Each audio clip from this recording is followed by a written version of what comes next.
యాప్లో ఫిర్యాదుతో వీడిన పరువు హత్య గుట్టు. తమ కుమార్తె గుండెపోటుతో మరణించిందని అందరినీ నమ్మించారు. యుక్త వయసులో గుండెపోటు అని అడిగిన వారికి ఆత్మహత్య చేసుకుందని చెప్పుకొచ్చారు. ఎలాంటి అనుమానం రాకుండా అర్ధరాత్రి అంత్యక్రియలు జరిపేశారు. కథ సమాప్తమైపోయిందని ఊపిరి పీల్చుకున్నారు. కుటుంబం నుంచి అపాయం ఉంటుందని ముందే అనుమానించిన బాధిత యువత రికార్డు చేసుకున్న సెల్ఫీ వీడియోను ఆమె స్నేహితుడు శక్తి యాప్ ద్వారా ఏపీ పోలీసులకు పంపించడంతో ఈ పరువు హత్య గుట్టు వీడింది. సొంత తల్లి, భర్త, తాతే ఆమెను మట్టుబెట్టినట్టు తేలింది. శ్రీకాకుళం జిల్లా బ్రాహ్మణ తరలాకు చెందినటువంటి దుంపల హరిణిని టెక్కల మండలం సోర్లిగాం గ్రామానికి చెందిన మేనమామ దంతేశ్వరరావుకి ఇచ్చి వివాహం చేశారు. వీళ్ళకు ఒక కుమారుడు ఉన్నారు. పెళ్ళయ్యాక డిగ్రీ పూర్తి చేసిన హరిణి గ్రూప్ 1 సాధించాలని లక్ష్యంతో హైదరాబాద్లో శిక్షణ తీసుకున్నారు. ఈ క్రమంలో ఆమెకు హైదరాబాద్కి చెందిన నాగేంద్రతో పరిచయం ఏర్పడింది. దీంతో భర్తకు విడాకులు ఇచ్చి నాగేంద్రను పెళ్లి చేసుకోవాలని నిర్ణయించుకున్నారు. దీని కుటుంబ సభ్యులు సహించలేక పలుమార్లు హరిని నిర్బంధించి కొట్టేవారు.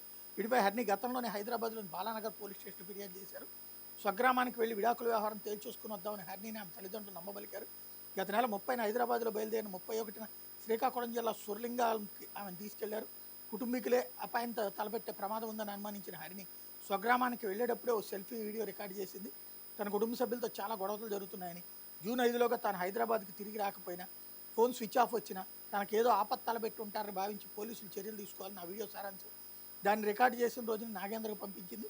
వీడియోలో చెప్పిన తేదీలోగా ఆమె హైదరాబాద్కి చేరుకోవడంతో హరిని స్నేహితుడు నాగేంద్ర ఏపీ పోలీసు శాఖ మహిళల భద్రత కోసం ప్రత్యేకంగా తీసుకొచ్చిన శక్తి యాప్ ద్వారా ఈ నెల 6న పోలీసులు ఫిర్యాదు చేశారు. ఆ సెల్ఫీ వీడియోను పంపించారు. మంగళగిరిలోని శక్తి యాప్ కంట్రోల్ రూమ్ వెంటనే శ్రీకాకుళం జిల్లా పోలీసులను అప్రమత్తం చేసింది. వాళ్ళు సొర్లింగం వెళ్లి విచారించగా ఆమె అప్పటికే 6 రోజుల ముందే మరణించినట్టు తేలింది. పోలీసులు మరింత లోతుగా దర్యాప్తు చేయగా హరిని ఆమె తల్లి, భర్త, తాతయ్యని అంతమొందించారని తేలింది. గత నెల 31 ఉదయం ఆమె సొర్లింగానికి గ్రామానికి చేరుకోగా అదే రోజు రాత్రి చంపేసి అర్ధరాత్రి అంత్యక్రియలు చేసినట్టు ధృవపడింది. ఎవరికి అనుమానం కలగకుండా ఉండేందుకు హరిని గుండెపోటుతో చనిపోయారని ఆత్మహత్య చేసుకున్నారని నమ్మించారు. దీంతో బుధవారం హరిని తల్లి విజయకుమారి, తాత బలుసాకు, భర్త దంతేశ్వరరావును టెక్కలి పోలీసులు అరెస్ట్ చేశారు. శక్తి యాప్లో అందే ఫిర్యాదుల పట్ల వేగంగా స్పందిస్తున్నాం. ఈ నెల 6న బాధితురాలు సెల్ఫీ వీడియో మాకు అందగానే శ్రీకాకుళం జిల్లా పోలీసులు అప్రమత్తం చేశాం. అయితే అప్పటికే 6 రోజుల ముందే చంపేశారని ఏపీ సాంకేతిక సేవల విభాగం ఐజీ సిహెచ్ శ్రీకాంత్ చెప్పారు. బాధితురాలు సెల్ఫీ వీడియో రికార్డు చేసి ఉండకపోయినా అది శక్తి యాప్కి అందకపోయినా ఈ హత్య విషయం వెలుగు చూసేది కాదన్నారు. శక్తి యాప్ అనేది ఈ ప్రభుత్వం కొత్తగా తెచ్చింది కాదు, దిశ యాప్ పేరు మార్చింది.